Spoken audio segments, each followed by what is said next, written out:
Okay, well, I'm really happy to have David Cecchetto come here and speak. I met David here at UVic while he was a student, and I was a new faculty member. This is a while ago. And we spoke, and we were immediately sort of hit it off. We were sort of critical of digital humanities and doing all sorts of things. And there was an important moment for me in my career. I was kind of in the doldrums, and he invited me at one moment to write something about Eldridge Priest's book, Boring, Formless Nonsense, which is a book about experimental music. And reading that and myself using an experimental process to compose the article, it kind of changed my research. And it was at the time that I was just about to become director of CSPT. So there's an interesting confluence of factors going on. So anyway, so that's my personal little side there. So David is Associate Professor of Critical Digital Theory in the Department of Humanities at York University in Toronto, and an associate member of the graduate programs in Humanities and Film, as well as the York-Ryerson Joint Program in Communication and Culture. He's also a faculty associate with Sensorium Center for Digital Arts and Technology. David is Vice President of the Society for Literature, Science and the Arts, SLSA, or known as SALSA. He co-organizes Tuning Speculation, the conferences that happen once a year in Toronto and sometimes elsewhere,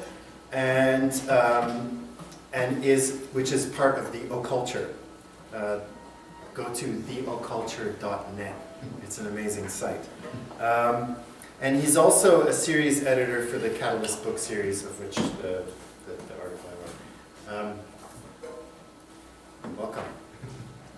David's next monograph, Listening in the Afterlife of Data, which is connected to this talk today, is forthcoming at Duke University Press. His monograph, Humanesis, Sound and Technological Posthumanism, published in 2013, was released in the Posthumanities series of the University of Minnesota Press. He also edited Something Other Than Life Death at Noxious Sector Press, and Phonofictions and Other Felt Thoughts, also at Noxious Sector Press, based here in Victoria and in Seattle. And co-edited Collision, Interarts Practice and Research, Cambridge Scholars Press, 2009, while he was a student. As a member of the Culture, he's co-author of Ludic Dreaming, How to Listen Away from Contemporary Technoculture, published at Bloomsbury in 2017. As an artist working with sound, David had presented his work in Canada, the United States, the United Kingdom, Mexico, Russia, and on the web. So without any further ado. Thank you, Emil. Thanks everyone for being here. It's been great. As Emil said, well, genuinely thank you for the invitation. As Emil said, being a CSPT graduate student for me was a very, very, very formative moment in my life. I am extremely grateful for the affordances, intellectually especially, and the kind of deepening of my engagement with the world that came from that. So really, it's a program I believe in more than most things. Actually, I tend to be fairly cynical, but I actually really am so grateful. So I'm happy to be here. And of course, I'm looking forward to the cake and roundtable that follows this, which sounds good. I was actually here a couple years ago giving a talk about this book because I was just on the cusp of finishing the book and just wanted to give a few did a few talks at different places and a couple seminars to work through what I thought was a finished manuscript. And the process of presenting here and talking, as well as working with some other folks in different places, really made me rethink the whole thing. So I say that by way of saying I'm really looking forward to the discussion. I genuinely will, as you can see, I can be moved by your opinions to rethink my thoughts, even if I hope now the book is really due, so I hope that they are not kind of put off too much.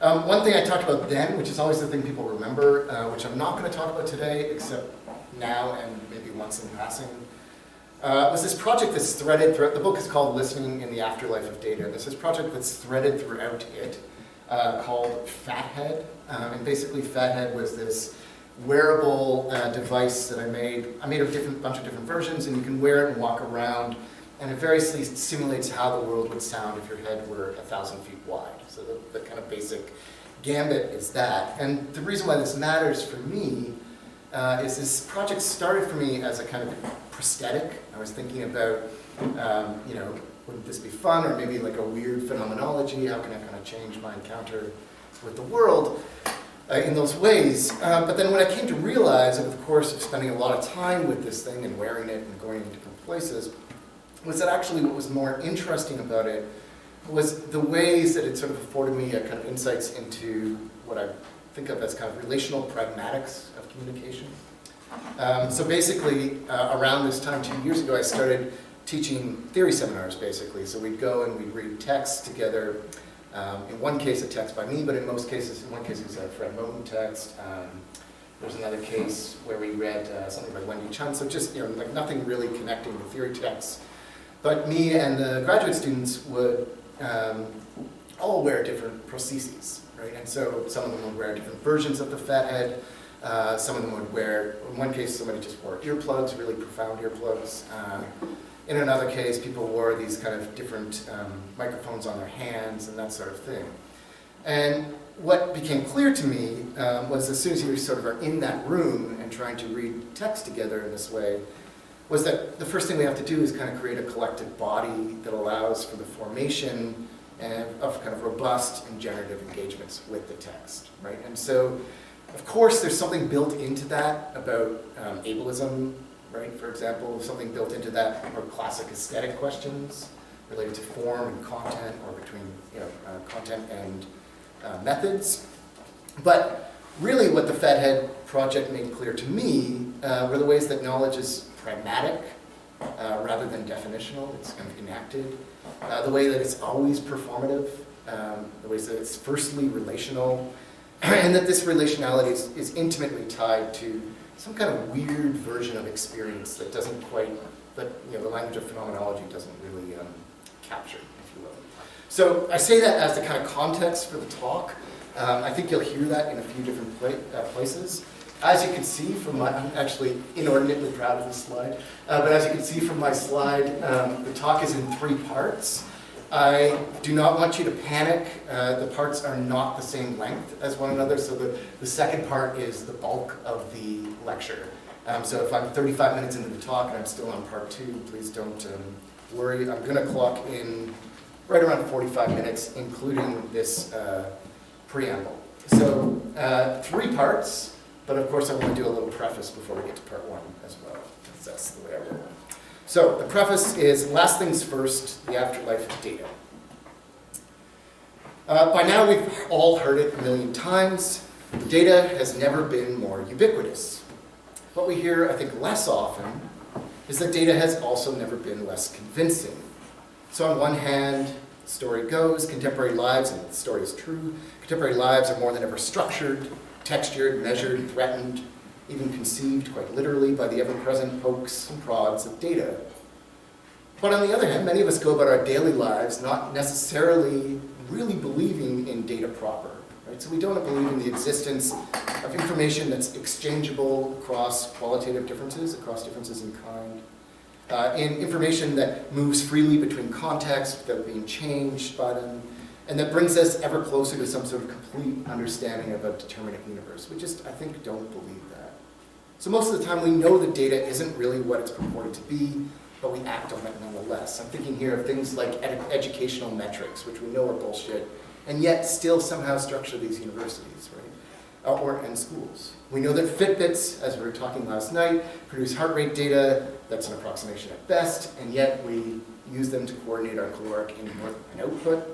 And actually calories themselves are some kind of weird datafication of nutrition, right? Which actually bears very little resemblance to any kind of, it's hard to believe in.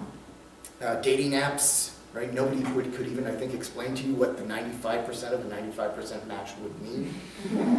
But it's nonetheless compelling, right? Or law enforcement officials, as Josh Scannell has really wonderfully detailed. The cops know, they genuinely know. There's no question, they explicitly know that predictive policing systems do not work. They know that they're woefully inadequate. They know that they are perniciously biased, and yet still act on their warnings. Right? So this is this sort of moment. It's like recent studies that suggest that placebo pills work even when you know you're being given a sugar pill, right? Which is a really powerful insight. Placebos work even when you know you're being given a sugar pill. In the same way, I think consciously knowing that data is a trick doesn't seem to curtail its impact.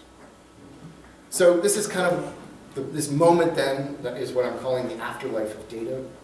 It's a concept that to me has helped to reconfigure a lot of my thinking about computers especially. We live in a cultural moment in which data's hegemony persists even in the absence of any necessary belief in it. And does so particularly in the form of computation, which is what I'm going to talk about. So data has long been a kind of master schema of the social, and I would say that this is only more the case in its afterlife. Right? It's unfettered today by the constraints of actuality.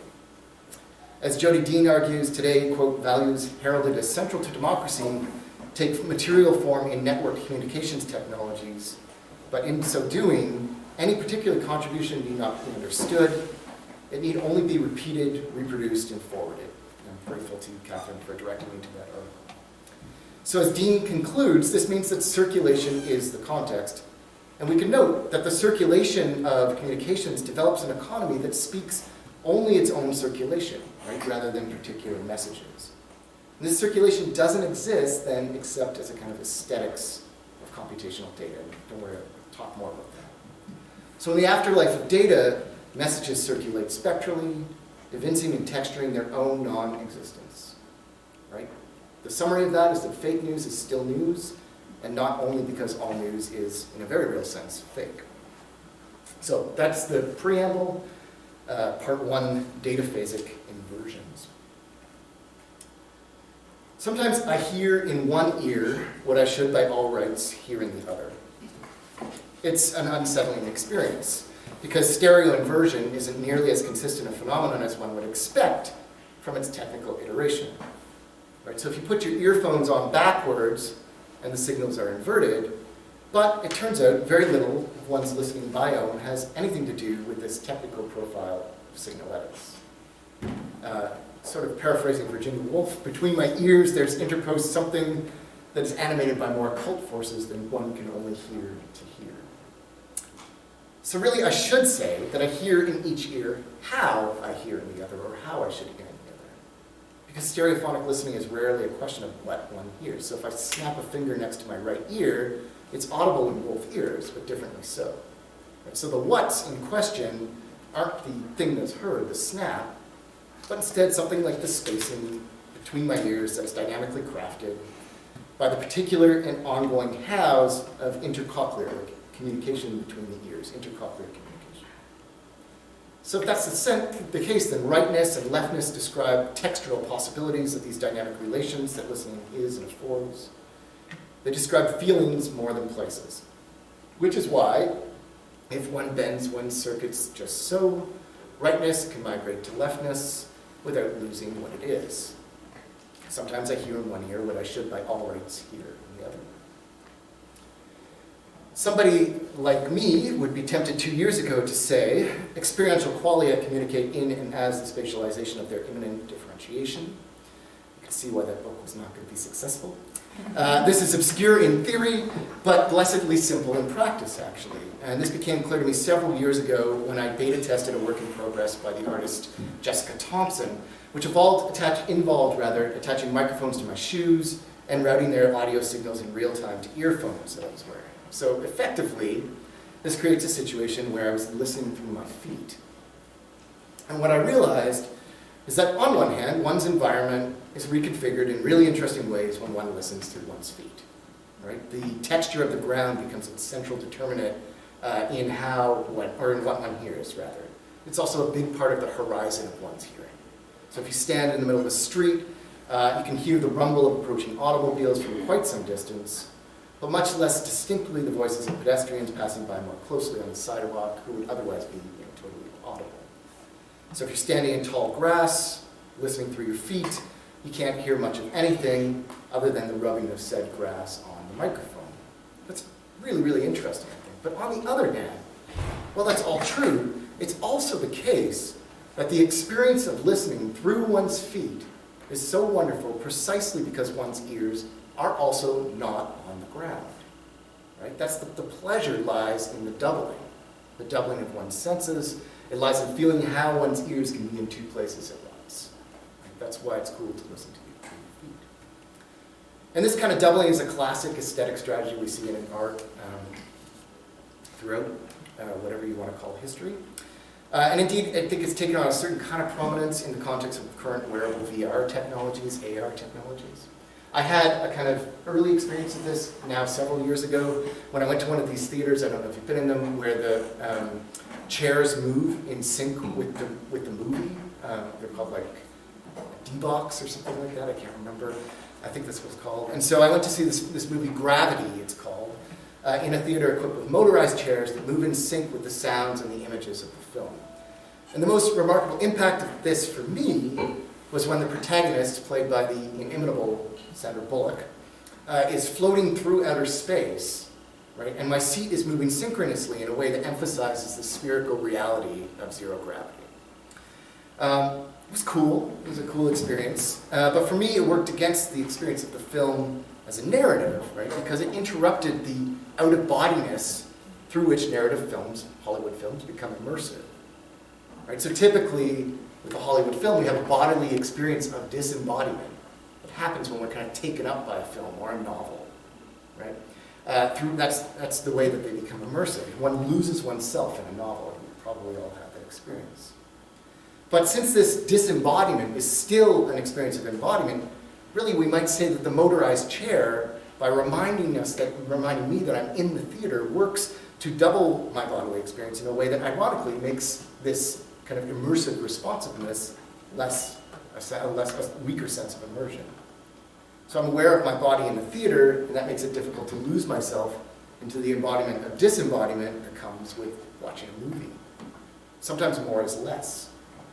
The motorized chair crafts my body as a set of doubling, but the way that it does so is anathema to the character identifications, problem-solving challenges, visual and sonic expansions, and whatnot through which Hollywood films proceed.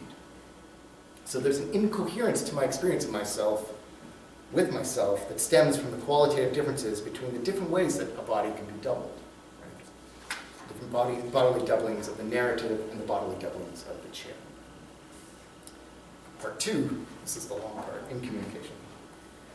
So this kind of incoherence reveals what I think is a fictionality, which I think in this room I don't have to say that, doesn't mean it's not true.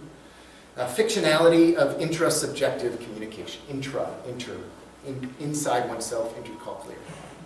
It reveals the way that our bodily sensations don't really and simply transmit messages to one another via our brains in the context of like a coherent system that's differentiated from its environment that we would call a body. Right? That story of centralized, message-based, intrasubjective communication just isn't true. Right? And this suggests to me that such experiences might actually offer privileged purchase on the impossibility of communication more broadly, which is a big part of what the book is about. So the impossibility of communication is a trope that variously appears in diverse historical and cultural settings. J.D. Peters really brilliantly outlines this a couple decades ago in a strange book, but I think definitely one worth reading, a book on the history of the idea of communication called Speaking into the Air.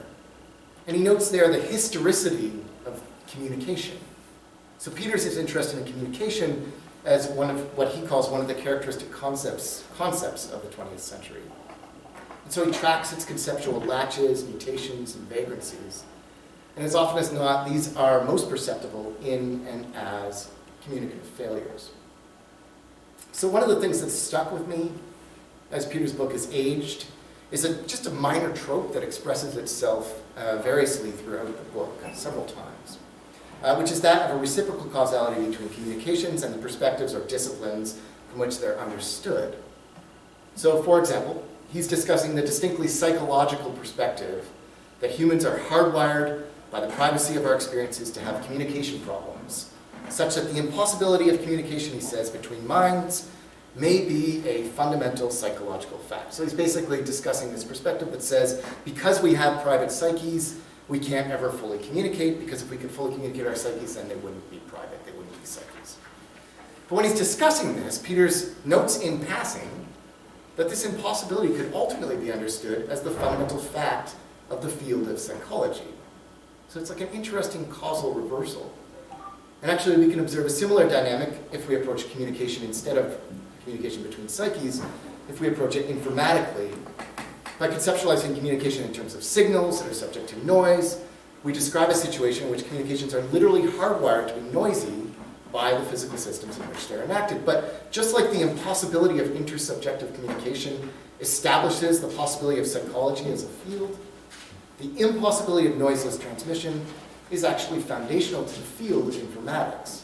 Right? So the point is that part of communication's historicity, part of the way, part of its historical changes in its concepts, its practices, its materialities, part of this comes about by virtue of its being always entangled in something that's in excess of it.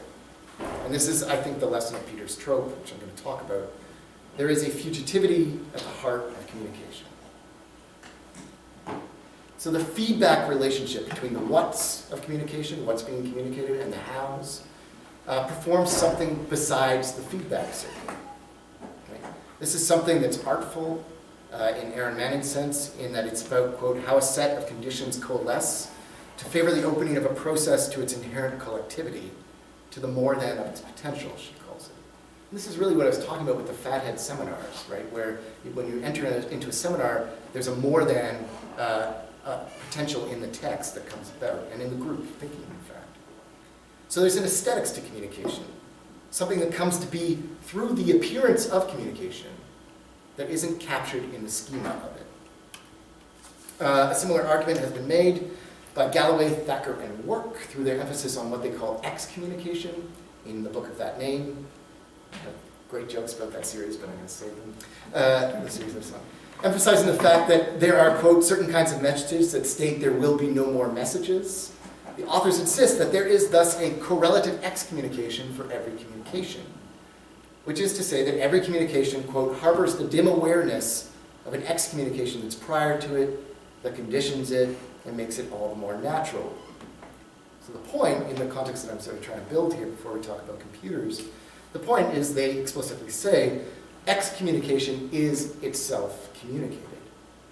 I'm preferring the term incommunication because it gives, I think, greater emphasis to the role that an appearance of communication plays in latching together otherwise incoherent relations to one another. Sometimes things just not need to be next to one another to have a relation. Right? So it's important when I have the experience of hearing in one ear what I should in the other, it's important that it seems as though I'm experiencing a kind of coherent intercochlear communication. There's always something aesthetic in the mix. That appearance is always there. And so a miscommunication thought incommunicatively isn't a kind of partial communication. Right? We all know this. It's not a part that's taken from its whole. If you're misunderstood, you don't say you were partially understood. Right? It's not a partial communication. It's its own kind of thing. It has its own particular affordances, which again is just another way of saying that fake news is still news and not just because all news is in some sense fake. So this impossibility of communication appears again and again in a fairly wide range of philosophical, artistic, and cultural histories.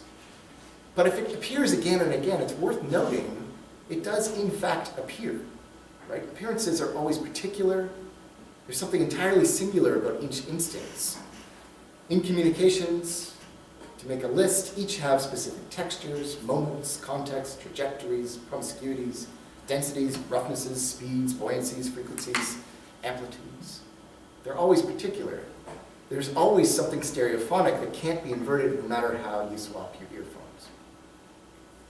So it's worth thinking about the specifics of this in the case of computers because, as I sort of mentioned earlier, computers are the hegemonic form of contemporary communication.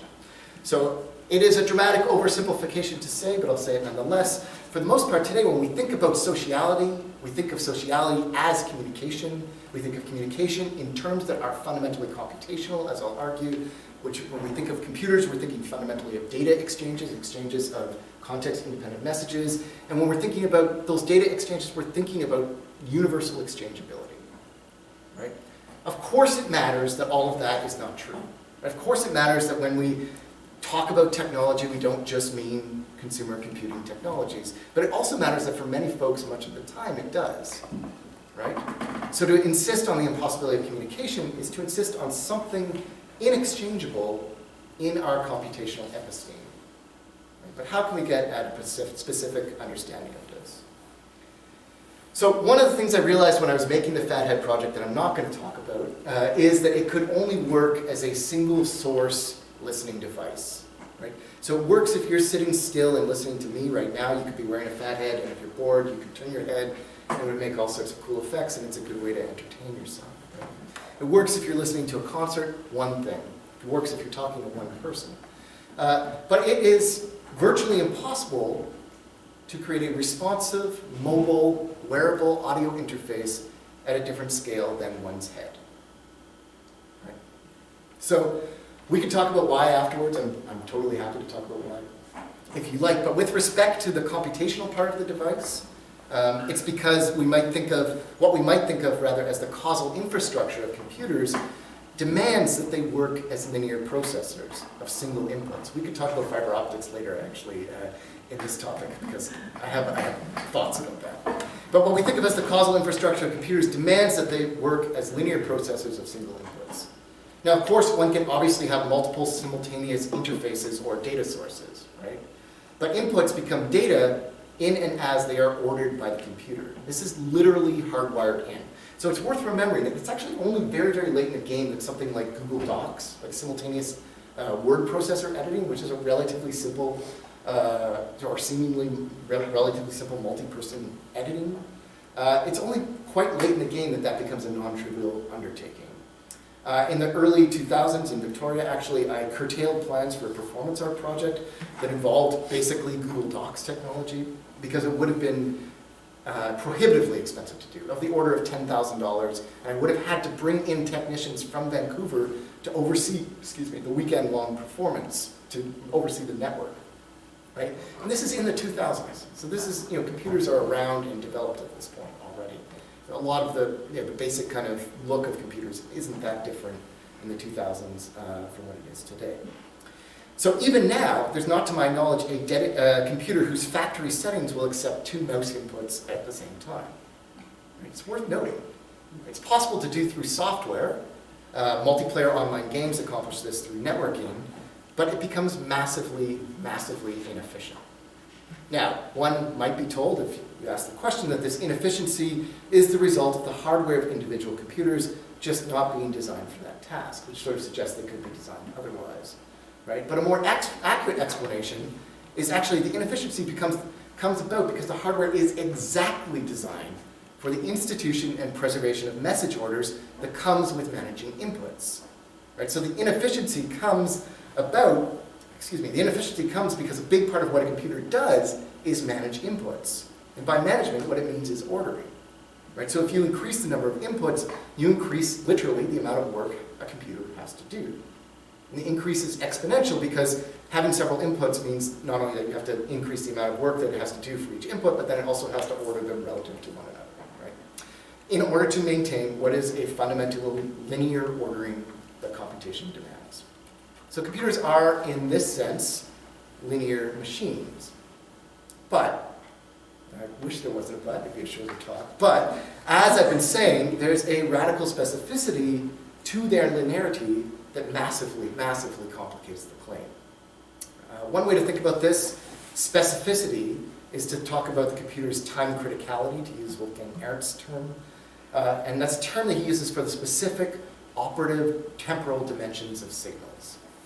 So as an example of how this works, Florian Sprenger, I don't know if you know his work, I don't know much of it, but it's a nice book where he's talking about how a computer network's real-time activity, in fact, consists in what he calls interruptive latencies.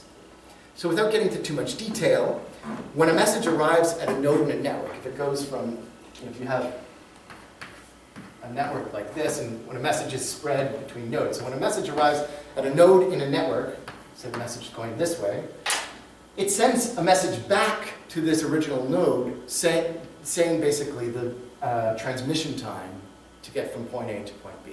Right? When a message arrives Uh-oh.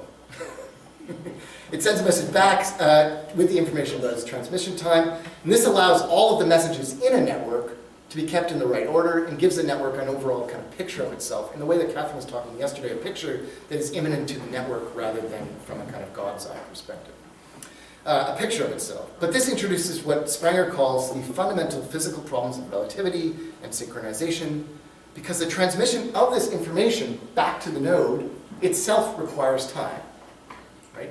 It requires time to transmit it back, but it's used to show the quote-unquote present state of the messages. Right? So as a result, every act of synchronization, Sprenger says, contains a remnant of time-bound transmission. He's thinking of them as interruptions, and he says there's always an interruption in the network's networking. So synchronization is always a concept that's relative to the speed of the network. It's an operational concept, it's a pragmatic concept, which I'll return to. So these interruptions are not something to be eliminated, although they're always reduced. That's what it means to increase the computing speed. They're in fact, though, productive of the computer network's causality. Right? This is what simultaneity is in any informatic context. If we call something simultaneous, we're not sort of referring to some abstract state of happening at the same time. In the context of a computer, simultaneous is the threshold beneath which a difference doesn't make a difference to the system. So to note that is the only way, really, that I can think of to engage the computer network in its own specific temporality. Right? So it's only by acknowledging operational synchronization that computer networks, and actually computers more generally, can be engaged in terms that draw out their differences from the rest of the world. Right? Because what counts as linear follows from what counts as synchronized. Right? And what counts as causally determined, as something causing something else, depends on those categories of happening at the same time or happening in succession to one another. And that is computation. That's one version of computation. So time-critical operations describe and perform precise and specific versions of causality, and by understanding them, we can start to understand how computers work. In this respect, computers are similar to language, right? So the causality that they call forth is radically contingent. Language doesn't work by reducing some prior pure natural experience that precedes it, but language is instead complexly and multi-causally entangled in experiential ecologies of which it's both cause and effect, and actually all sorts of other things as well. So just as that's the case with language, I'm trying to sort of discuss the ways that that's also the case with computation. And actually, Beatrice Fazzi, the brilliant Beatrice Fazzi, she really is, makes this point really forcefully, arguing that there is an indeterminacy, quote, proper to the formal, logical, quantitative character of computation. So she makes this argument. You're good. You warned me you had to leave. It's fine. Thank you.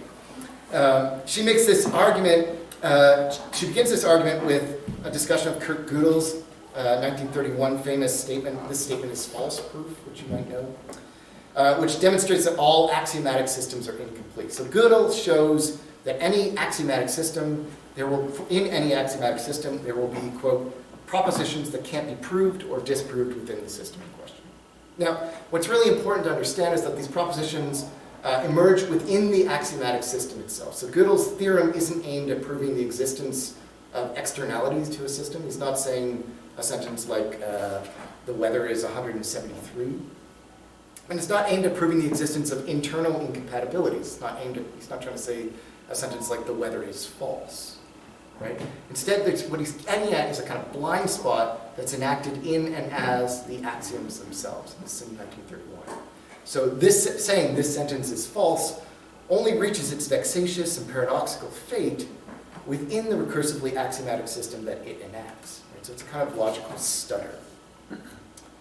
So with this in mind, Fazzi notes the connection between Gödel's theorem and Alan Turing's 1936 work, which is, you might know, but often taken to be kind of foundational of the modern computer, basically. So Turing centers the concept of computability, thereby defining computers as pragmatic machines. So computers proceed by doing what they can do and define themselves through this procedure. And then crucially, Turing's most important contribution was to demonstrate the necessity of incomputable functions to computability. So Turing demonstrates the existence of functions that can't be computed and indeed that the formal notion of computation requires such incomputable functions in order to work. So for Fatsi, this formalized incomputability points to what she calls computation's aesthetic grounding. Computation isn't analogous to other rational processes, she says. It can't be represented. Instead, computation is computation, radically, singularly so. So for her, this means that there's what she calls an ontological contingency to computation that precedes its contact with the world. So when she's talking about contingent, the title of her book is Contingent Computation, I believe. When she's talking about that, she of course notes like this oft-remarked upon fact that any computation is going to be incomplete, right? If we incomplete because the world is just so much more complex than can be gathered, right? So it's clear that any opening of computation to the kind of phenomenal worldly outside will involve selective processes that are contingent. But while the contingency that comes from this kind of externality to computers, this is like the kind of fleshly selves, well, that is fairly well-trod territory, of still nonetheless vital territory, literally vital territory. Fatsi adds the insistence to that, though, there is a prior and more foundational contingency that's actually specifically internal to computation in the form of incomputability upon which Turing insisted. So this internal contingency flows from the fact that, quote, computation is made up, I love this quotation, computation is made up of quantities that cannot be fully counted. Right? This is what the kind of Turing marrying of computability and incomputability are to one another in the context of a machine that it defines itself through what it can do. Computation is made up of quantities that cannot be fully counted, but they're still, in theory, countable. So to attempt to account for computation is to attempt to account for kind of undecidable, time-critical context. I think we can get a better, maybe more clear understanding of what this means by attending specifically to digital audio, which also happens to be my area of interest right now. So we can ask the question, how do the machinations of computers impact their processing of sound? And what can we learn from this? What can we hear of computational incommunication specifically as it operates in digital audio? Now, the indeterminacy that Fatsi locates at the heart of computation has its correlate in digital audio in the form of the Fourier Integral. This was developed at the beginning of the 19th century, so it predates, obviously, computers and even their conceptualization by Turing in the 30s. But the advent of computation massively amplifies this kind of sampling logic that precedes it in the Fourier transforms. The most common way to think about the difference between analog and digital technologies basically describes how a Fourier transform works. Right? So the story is that analog technologies work by transducing energy, right, from one medium to another. Analog technologies work by changing the form of energy.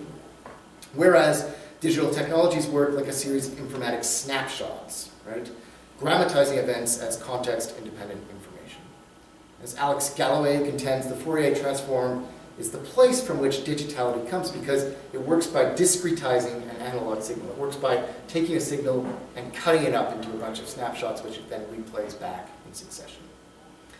So the Fourier integral, and this can get accessible in a second, so don't panic if you don't understand this part, but the Fourier integral is at the core of the Fourier transform. The latter means in the realm of audio that any sound can theoretically be synthesized with a degree of fidelity equal to the fidelity of the source audio. Right? So any sound, in theory, can be recorded and played back at full fidelity, so that you can't tell the difference. And this digital recording is accomplished by transforming the time domain wave of an analog signal into a series of frequency domain waveforms, pictures basically, that are played back in sequence. They're played back using oscillators. So if you imagine, those little stick figure drawings in the corner of upper corner of a book where you flip through the book and the stick figures are animated or stop motion animation, right? That's essentially the idea here. You don't have to understand the details. The key is that through this technique, the composite sound of, for example, a violin can be recorded as a series of simultaneous component sounds. It's cut up and played back.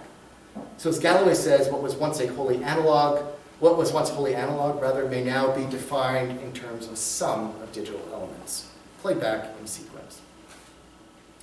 In many senses, you can think of this as similar to how, say, the purple of a given iris could be analyzed in terms of its intensities of red and blue, right? You could mix those two colors together by subsequently read. So you could say, what is this purple, what percentage of red, what percentage of blue, and then you could take red and blue, mix them in that percentage, and make the color of the iris, right, purple. But if you've ever looked at, I mean, even if you haven't, if you just imagine looking at a flower, you would know that that purple of an iris is not consistent throughout the flower, right? It's not a solid block. It has quite sort of subtle changes throughout it. And in the same way, sounds are rarely kind of consistent over the course of their articulation. So the moment that a violin's bow touches the string sounds timbrally, timbre is the sound word for color, timbrally distinct from the moment that immediately follows. Right? So this is a basic story of digital recording. Right? The basic story is that a sound is happening as a wave, and we take a bunch of pictures of its CD quality. We take 44,100 snapshots per second, each of which contains 16 bits of information, and then you play them back, and that's, you play them back fast enough that you can't hear that it's actually taken in chunks. So it's the basic story of fidelity in audio recording. Now, it's worth noting that this story of digital audio aligns with this computational mode of appearance that I was talking about before. Right? One that suggests universal exchangeability. Any sound, it can be like any other sound if it's sort of recorded in this way. That's what I mean by exchangeable. So as with that other story of computers, this one isn't wrong, per se, but it's not the whole story, and it's not the only story that can be told. And this is the reason why I sort of talked about the paradox of computability in Fatsy's work, and this is where it comes in with respect to digital audio. So what I'm going to show is that full fidelity, this concept of full fidelity, of a proper recording, is analogous to the term synchronization in the Sprenger argument. Right? So it names the actual time-critical operations of the computer rather than a transcendental state. It's really the most exciting part of the argument. Before I explain, no, genuinely, it was a real moment for me. The thing that I'll talk about in a second, but the thing that started the whole book was, well, I'll talk about it in a second. It ends up being just a kind of footnote in the book, but I found pretty interesting. Before I start to explain, I wanted one key distinction. So on my sabbatical, I had to reteach myself trigonometry, thinking I was pursuing a certain sort of set of thinking. In the end, the kind of only thing from that you have to understand is the difference between an enumerable value and an infinite value. Right? So, or rather, an enumerable value and an infinite, and the infinite. So an enumerable value is something that you can calculate, but you'll never get to the end of the calculation. So if you think of pi, right, you can calculate pi by dividing the circumference of a circle by its diameter, and it'll never repeat, right? It'll go on as long as you're calculating it, but it only goes on as long as you calculate it. So if you calculate it to 100 digits, you can't guess what the 101st digit is going to be of pi. Right? So it's not, it's only goes on as far as it's calculated. Something that is infinite can't be calculated. Right? What is infinite is an abstraction. So on one hand, this story is manifestly true. Any sound can theoretically be analyzed and resynthesized. Any sound can be recorded and played back at full fidelity because the process of digitization parses sound as information and thus crafts it as a problem of information capture. Right? So if we accept this way of framing it, then you would say, yeah, sure, you can never digitize a sound at full fidelity, but that doesn't undermine the logic of exchangeability through which one could imagine doing so. Right? Any shortcomings in that read would then be taken to be quantitative ones. We'll get better technology, we'll be able to do it better, and it'll be done. On the other hand, this is not and can never be the case. It can never actually be the case. And in a very real sense, the impossibility of this comes about not only because of the contingencies of the world, which are real and manifest, but more fundamentally by a theoretical aporia at the heart of the process of digitization itself. This is the lesson we can learn from Fatsy. So analyzing and resynthesizing at full fidelity comes up against the technical limitation of requiring a potentially infinite number of oscillators, each of which is capable of being controlled at an infinitely fine grain and synchronized with infinite exactitude. The infinitude of this problem is obviously crucial because it treats the computer as an abstraction. In the bigger argument in the book, this is what I sort of want to point out is that because computers are treated as abstractions in this way is how they can maintain their hegemony in the absence of any belief in data. Right? It's exactly this abstract character that allows them to kind of migrate everywhere. But for the moment, all I'll say is that the infinitude of the problem is crucial because it treats the computer as an abstraction, ignores its specific time-critical operations, right? And these operations, this time criticality of the computer is what makes it a computer. It's what makes a computer different from something else. Right? And actually, infinity is not computable as such. It's not incomputable, it's just not in the realm of computability or incomputability. So instead, a computer pragmatically parses abstract infinitude as concrete innumerabilities. This is literally what this is Turing's innovation. This is the genius of the Fourier Integral, right? So basically the Fourier Integral, it's not pi, but uses an innumerable value that works the same way as pi to define an area. And this is its real genius with respect to computers because it substitutes the infinitude of full fidelity for a value that can then be computed innumerably, right? So suddenly we are invited to imagine the world as potentially a problem of information capture. So, to make the point a little bit more forcefully, we can only properly say that any sound can theoretically be recorded at full fidelity by adding these scare quotes to the word theoretically, right? By pretending that theory is somehow ontologically distinct from practice. And it isn't, right? So it's clear that the actual limitations are there in theory too, right? Because they're part of the formal axiomatic system of computation, as Fancy makes clear.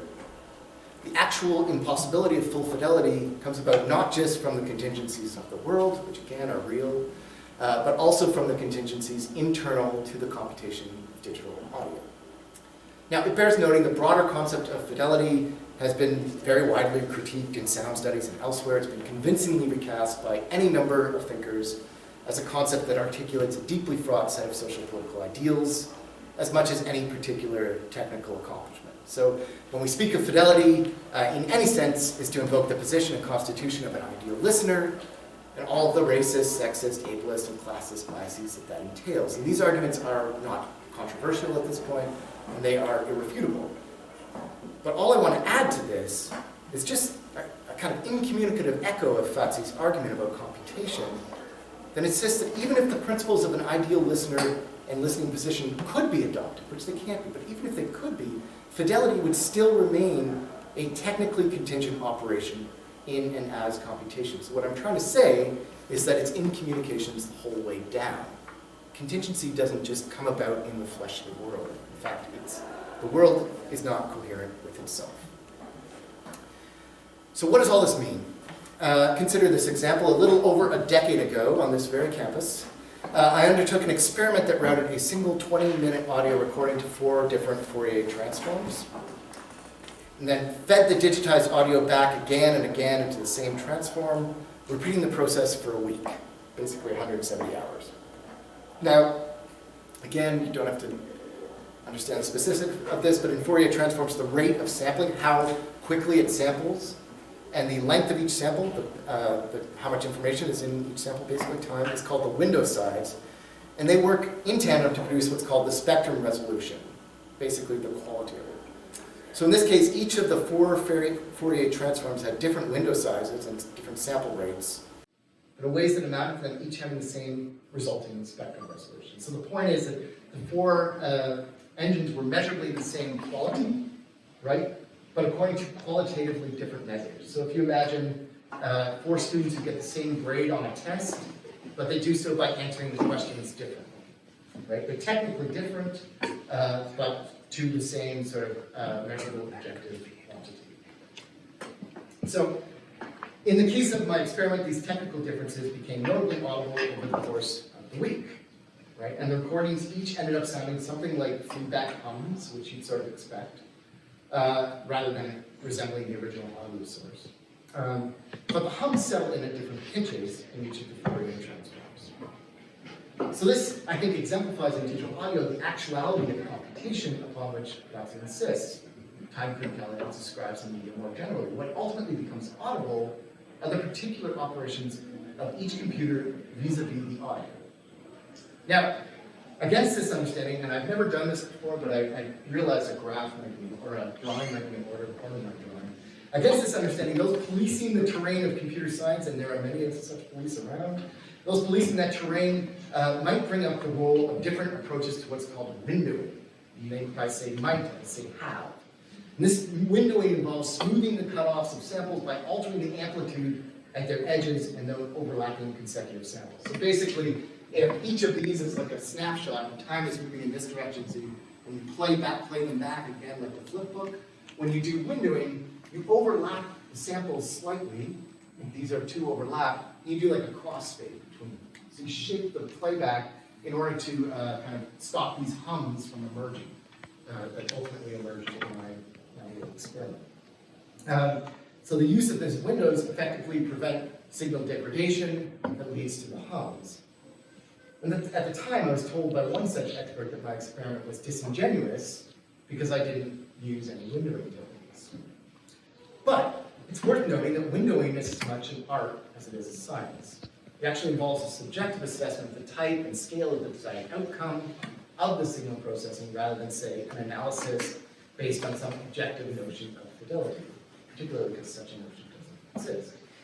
And actually, I'll note in this context, and this is where the whole book started, which, like I said, is just a side note, I'll note that windowing is used in ultrasound scanning and is a perfect example of the kind of unacknowledged skilled work performed by technicians who are paid less than doctors, who are disproportionately women, 85% in Canada of ultrasound technicians are women, cynologists, and are often women of color, right? So they perform this labor, they delicately tune the machines when you're getting an ultrasound to what they're looking for, right? In order to give you the image that you're looking for, right? So it's very much a kind of like attunement to particular bodies, because their bodies are different from one another. Their densities are different, and they reflect sound differently. So it's a very, very artful operation of these machines to get at what you want to be seen. So that's why windowing might seem to be, to these computer science folks, give folks a hard time, might seem to be an objective technical operation, right? Because acknowledging its artfulness would upset the medical hierarchy by making the skill of this labor visible,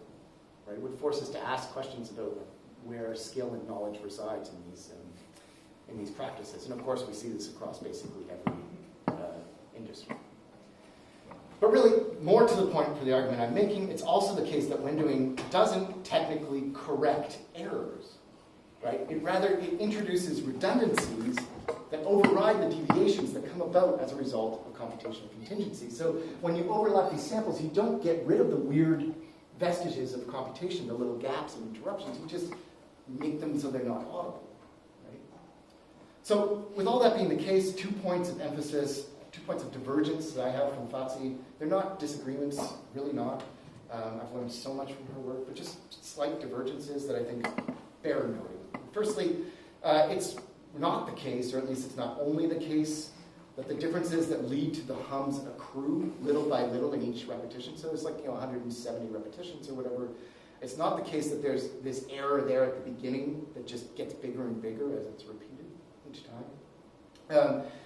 It's not that they're there from the beginning in their final form and just become larger. Instead, there really is a weirder, internally incommunicative process in play, because much of what's different are artifacts of the feedback process itself. Again, if you think about the Fathead seminar, and you think about what you have to do to read a text in that way, it's the content of the text becomes inseparable from the way in which it sort of comes to life, if you will. Inseparable from the process itself.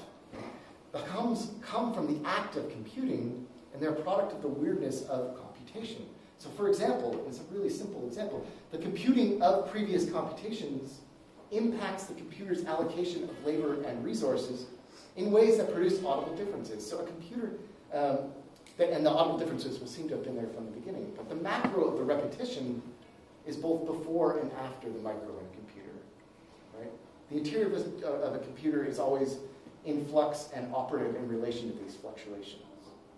I'll say this again in a second, but the simplest way to understand that is just if you've ever seen a progress bar in a computer, right, and it tells you it's 75% of the way done, that shows that the computer has an image of itself as working at a certain speed, right? And so computers have ways of allocating their computational resources. It's not only doing the one thing you want it to do explicitly, it's doing a whole bunch of different things, right? So if the hums are coming about by virtue of the computation, the fact that the computer is aware of itself computing in time, that there are fluctuations in energy, battery life if you're using battery, but also background processes, which are virtually impossible to turn off, all of them at this point, from like something like a MacBook. It used to be quite easy, but now it's hard. Right, so all of those things are actually factored into the computation, right? And so it's the fact that it starts to get a sense, if you will, of how long it's going to be doing this for, or how long it has been doing this for, introduces things that then appear to have been there from the beginning. And really, even if computers were conventional, linear, deterministic systems, that doesn't mean they'd be predictable, right? And this is the kind of second line of divergence that I would have from Fatsi. It's connected to the first. It's just worth remembering, and Beatrice very much knows this, but it's worth remembering, I think, that it's not actually possible to secure a pure interiority of computation. Right? To compute is always, in some sense, to compute an exteriority, right? Because computers are, from the outset, contaminated. Again, one way to think about what a computer is as an input management machine. Right? This is what's called in computer philosophy of computer computation. It's called the interactionist model of computing. So this spatial contamination evinces a temporal one. Right? We might say that it's because it's impossible to secure a pure interior that microcomputation will always bear a trace of both the macro-temporality of computation, the big picture of computation, and the macro-temporality that is its outside, right? The ways that it's kind of making up a version of itself in its relations, managing its influence. So incommunicative excesses, in this case hums, but incommunicative excesses are part and parcel of the material logic of the computer that is at once internal and external. Internal because it is the computation, as Fatsi identifies, and external because a computer has an image of its own physical limits in the form of memory and processing speed. So when a computer computes, it's always also computing itself computing. Right? We were talking about this with respect to self-referentiality of language.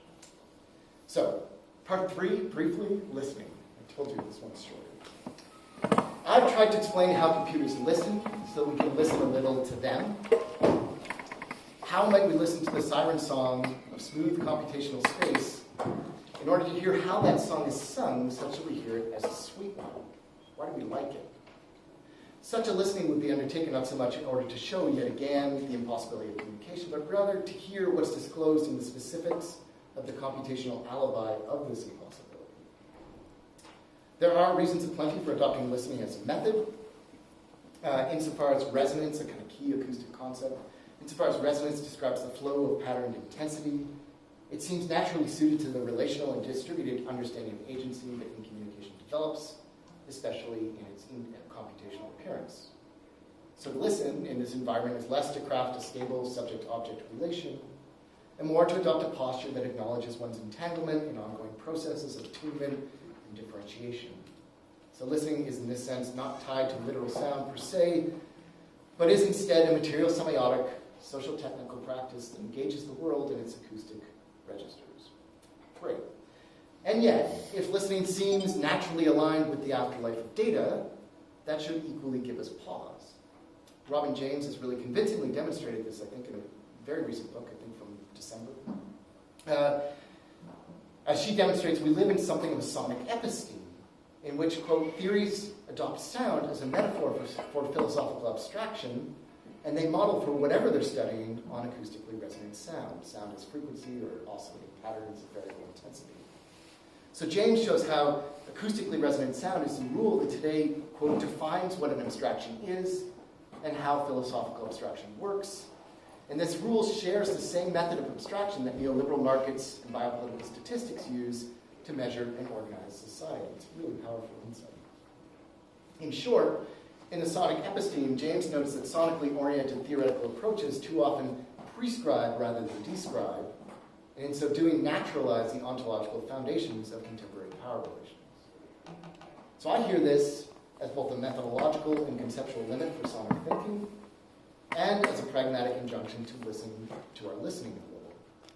So what to my mind is called for then is a double stance towards the incommunicative doublings that listening is, a stance that asks, what might we learn from listening to data incommunicatively, but also, how might we go about doing so in ways that listen to listening differently? from a technical perspective, which tends to be my bias, from a technical perspective, the first vital step for this is to absolutely and totally reject the quotidian distinction between hearing and listening, which models the distinction between signals and processing, actually. This distinction just does not hold. One might hear tell that hearing refers to the perception of sound, and listening refers to the attention given such sounds, but any concerted attention to the distinction itself announces an indistinction between the two that can't be held in abeyance. But simply, any account of listening as attention to hearing must attend to the fact that attention itself is caught up in affective processes, relations, forms, and architectures that have nothing to do with its concentrations. And likewise, hearing is never a question of simply receiving a signal. So just as we know that mind and body are constitutively and primarily entangled in one another, just as we know that the same is true of nature and culture, so too is the raw data of hearing always already cooked in the cauldron of listening, a cauldron that is, it's worth noting, itself seasoned from the other uses to which a pot is put. So listening is as much inattention as attention, and this is its incommunicational economy. So in closing, if we listen today in the afterlife of data, it's worth noting those moments when we hear through our feet, when our bodies are incoherent with themselves, and yes, when we hear in one ear how we should in the other. So these are worth noting because the excessive disclosures that are thus articulated are made not despite the kind of computational fever dream of universal exchangeability, but actually through it. This is the imaginary, right? What I hear in one ear, when I hear in one ear as I should in the other, this isn't really an inversion, but rather a disclosure of a certain kind of fugitivity through which hearing, like any communication, proceeds. And so it's a bringing to sensation of a communicative black box arbitrating between my ears not as a kind of negative space, but actually as a kind of terrarium for the strange excesses that are the stuff of a world that's always more than one. Worlds that are firstly and lastly transductive, incoherent, occult, and yes, primarily aesthetic. So these inversions are weirdly particular, particularly so in their unfoldings over time, through which I think they're felt precisely as that which can't be computed, that which can't be communicated, that which can't be explained, and that which can't be exchanged. Or so I've heard. Thanks.